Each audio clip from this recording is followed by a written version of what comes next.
we'll just have to see how that goes. But I just think it's crazy. It's been 4 years already. And I remember starting my account on Instagram.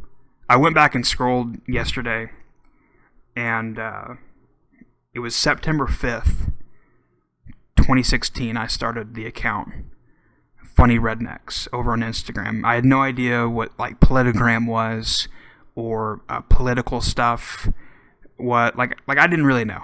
Like I didn't know where like I followed. I think some of the first people I followed was Keep America American, Jesse Ryan's page, and the Typical Liberal, and maybe Too Savage for Democrats was like a couple people I followed first. And then I think at the end of, like, by the time I got into the movement, which I didn't really know I was in a movement, I didn't really know anybody. But by the time I got in there was a bunch of people. Like at the end, like the first of 2017, there was like all these people just all of a sudden just came out of nowhere and started these pages, which is great. It's fantastic. And there's some good that came out of that, and there's some bad that came out of that. But for the most part, I think it was a good movement. It was a good community. Everybody had each other's backs, even though there were some times when we disagree with each other, and that's fine. That's great. But when I started this page, I didn't know what I was doing, but I remember posting it was a George Bush meme. That's what got my account started. 2 days later, or so, on the 5th of September, started it. On the 7th of September, I posted that meme and it took off. It went viral. Like back then, you was able to get on the Explore page. Now you can't do that. You can't do that at all, especially with a political conservative account. Like forget about it. You can't go anywhere. My two accounts are stuck right now, and they're just censored to the bone. They're hardcore. Like you can't even find my pages anymore. Whenever if you search it word for word, you can't even find it. Really crazy. But I remember that post. I don't know how viral it went, but I remember Jesse Ryan liked it from Keep America American. He liked that picture, and I had like maybe 50, 60 followers or something like that, and not very much. And it went viral, and I was like, maybe this is something, because like up to that point, I tried and failed with Instagram pages. And I'd never got into this for money or fame or anything like that. That's why I don't really care about showing my face. Like I started to recently, but for a long time I was like, I like nobody wants to watch this. Like you can listen, but then I figured out like maybe it's good for YouTube to have actual video. But on this episode, it's going to be audio. Because I don't want to worry about the editing. It takes a long time to edit those podcasts. I don't know if people realize, but it takes like 3 or 4 hours to edit those podcasts. And then to upload, it's crazy. But I do it because it's better for YouTube. It's better to watch stuff like that. But I never got into this for... Like, I just wanted a page where I can have a community.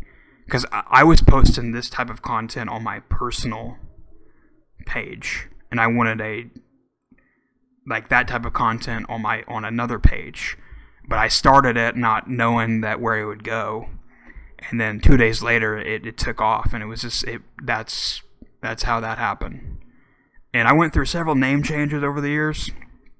It was Funny Rednecks, and then I went and I bought another page called conservative.comedy.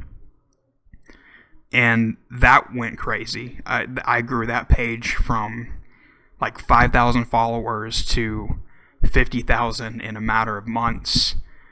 And it's still like under 50. I think it lost followers or something. I don't know. I don't know what the name of it is now. I think it's called Trump Girl or something like that. That's the name of it.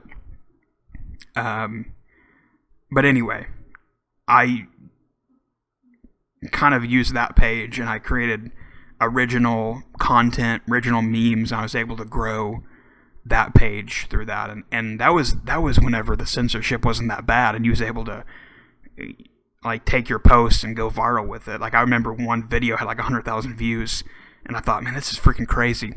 And I can't even get a video to 1,000 views now with the same size account.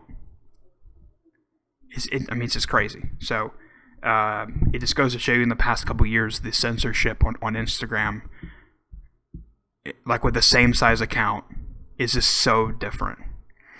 But yeah, and then I started the Redneck Patriot. I went through so many names, but at the end of the day, it's kind of the same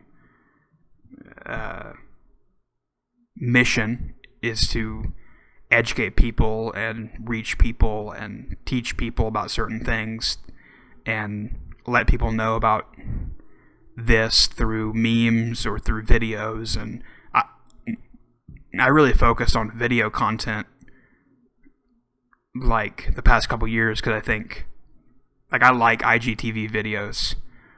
I like posting that. There's only so much you can say with a tweet, but if you post the video of the story, you know, that's what I like to do anyway, is do a video of the, like, instead of posting the news story.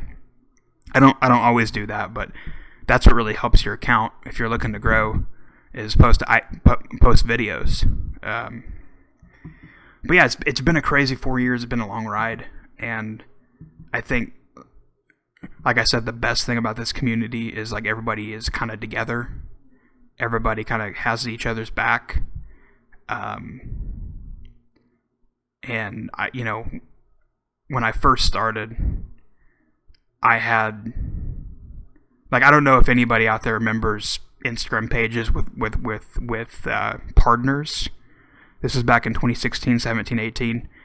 You had partners, so so I had partners, and that's how you grow. Like, it's like networking. You had basically follow for follow type of thing. That didn't really work, but the partners thing worked, because you pasted it in your caption. And I think Instagram kind of caught on, and it kind of slowed down post a little bit, so people stopped doing that. But I remember that. So there was different stages of politogram memes and things like that. And I can't even begin to tell you what my favorite meme over the years was. I think maybe the CNN ones are pretty good. The Trump CNN fake news memes or whatever. I'm gonna miss Trump. I mean, he's I mean, he's not dead, but he's just not there in the White House, and he's not on Twitter. He doesn't have a voice, and but you know, I think he needs a break. Maybe get off social media, go golfing for a few years or something. And he hasn't had I mean, for what I heard, he hasn't really had a vacation in 4 years. Some leftist on Twitter put on Twitter, obviously, he put on there, Joe Biden hasn't went golfing yet. And I retweeted it, and I said, yeah, but he did kill 100,000 jobs, and we'll get into that here in a second. Like, the media just crucified Trump over the past 4 years about golfing and tweeting and this and that. But at least we had, like, a pretty good economy. You know what I'm saying? Record low unemployment, like all this stuff. Until COVID hit, and then everything went south. But before then, for a good 3 years there, everything was pretty dang good when it comes to that kind of stuff. And these liberals, these people on the left, are going to find out real quick in about a couple months how good it was under Trump. You know, they can bitch and moan and say Orange Man bad and racist and dictator and all this kind of stuff. But anyway, we'll get into that here in a second. But I just want to say, I guess some of the most cringeworthy stuff in the MAGA movement was like these fake ads over the years, like these fake tweets. Like, you know what I'm talking about. That was the most cringeworthy thing of, like, the whole Instagram community. Like, you had Hillary Clinton, like, fake tweets talking about, I'm going to delete this account if you don't follow it or whatever. Like, it's just, please. That was the most stupid. And it's like, it's not the, people give the page hell for posting it, but it's actually not their fault. It's the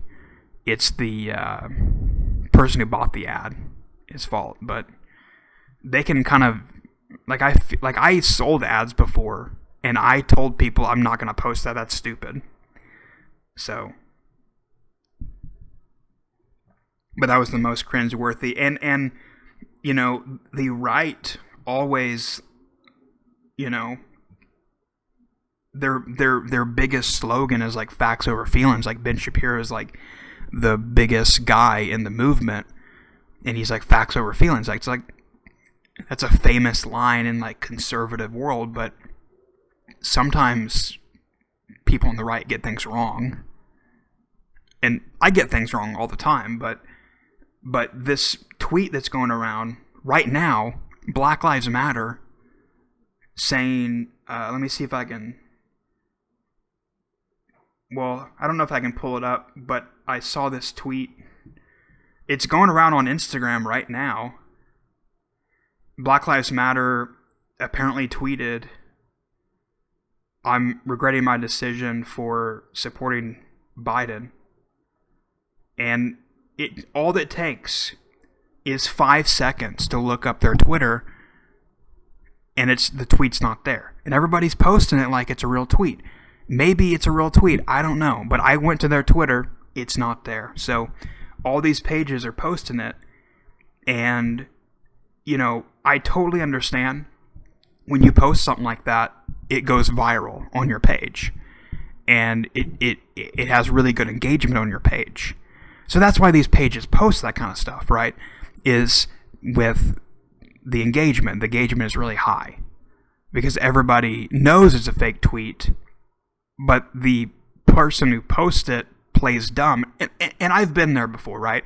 Because there were times whenever my account was like really censored. So I was like, oh, if I post this, people will like, you know, comment, and it'll fix my account back to where it needs to be. And you need posts like that. But at a certain point, do I lie to my audience, or have a uncensored page with like better engagement? I don't know if that makes sense. But there was also another guy today on Twitter. He's a conservative podcaster, guy, writer. You can probably figure it out if you go to my Twitter. I tweeted at him, and I said, this is not a real thing on Facebook. Apparently, this guy is claiming that the Lord's Prayer is fact-checked on Facebook. And all you have to do is go to Facebook, type in the Lord's Prayer. None of the posts of the Lord's Prayer is fact-checked. So, I understand conservatives are censored, but when you post stupid claims like that, it doesn't help our cause whenever people are actually deleted or censored. Or, like, you know, today John Rich was unverified because he's a conservative, and I think I just saw he is verified again. They probably threatened to sue Twitter or something like that if they didn't. But because he's a conservative, he was unverified for some reason. And they did the same thing with PewDiePie a couple years ago. I remember that because he had some stuff going on. But all because of his political views, all because of what he believes, they unverified him. And that's real. That really happened. But when you post stupid stuff like that, like a fake joke, like somebody posted an ad the other day, and it was a fake Joe Biden tweet. He didn't say that. So when you, and I totally understand. Like I said, it boosts engagement. It gets people commenting, and when it's an advertisement for something, that's like a smart thing to do because you want to boost the ad to be seen by like everybody that is following you. I totally understand. But at the same time, there's other ways to advertise that gets the same reaction. So that's one thing I won't miss, but it's going to keep on happening in the conservative movement. And now they can't sell Trump flags anymore, so now they're selling Joe Biden's I saw an ad today for a Joe Biden flag. Like, oh, what are you going to make them free and then charge $30 shipping? Yeah, whatever.